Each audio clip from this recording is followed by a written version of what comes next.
میں آپ حضرات سے یہ گزارش کرنا چاہتا ہوں کہ الحمدللہ مجھے دنیا کے مختلف حصوں میں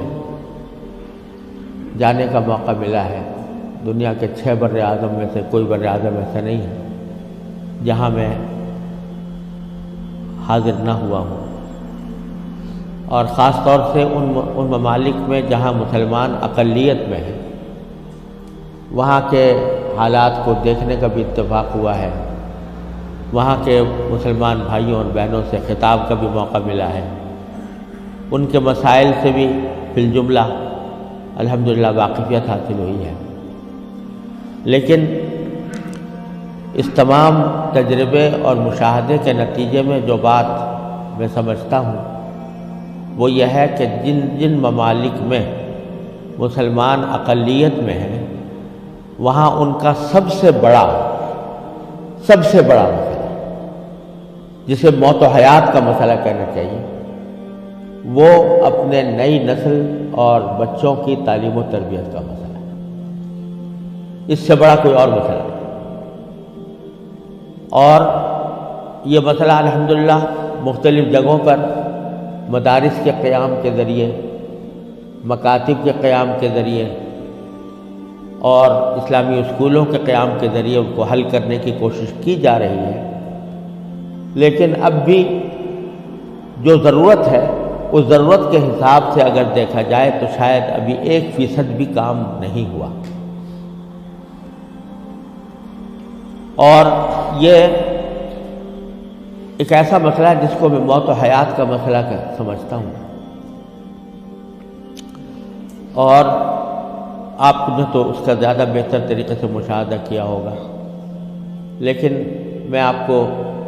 خود اپنا تجربہ بتاتا ہوں کہ سن 1978 میں، یعنی آج سے تقریباً 38 سال پہلے مجھے سب سے پہلے امریکہ جانے کا اتفاق ہوا۔ اس وقت سن 1978 میں سب سے پہلے میں امریکہ گیا تھا، اور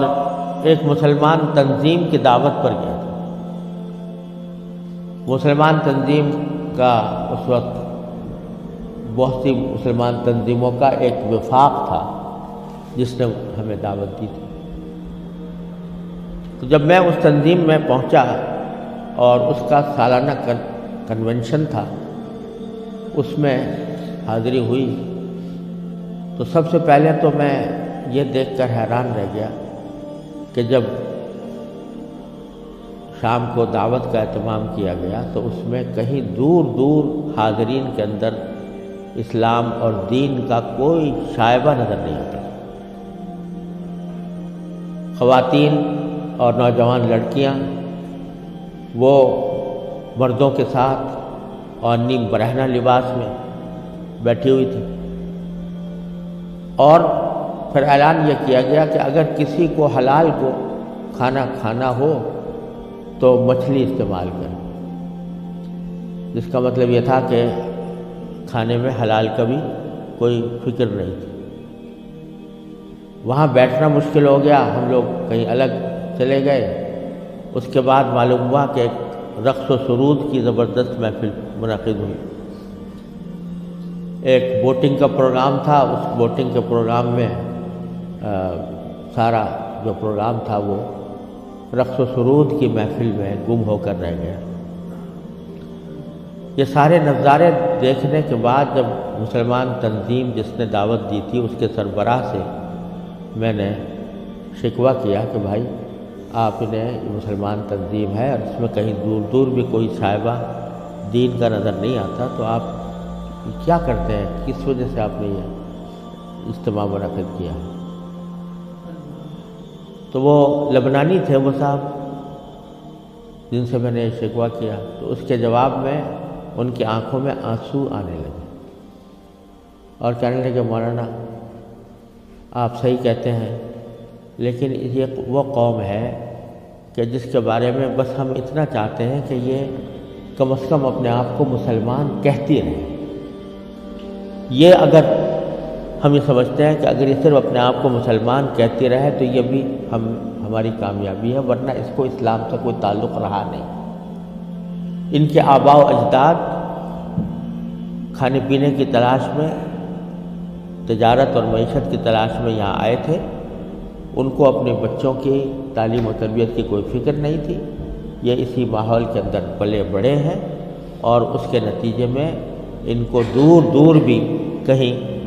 ان کے اندر کوئی شائبہ دین کا نظر نہیں آتا۔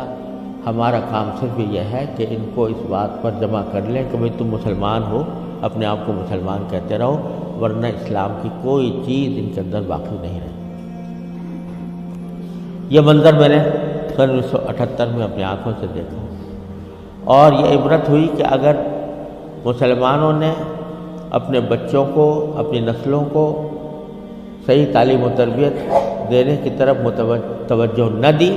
تو اللہ بچائے یہ اس بات کی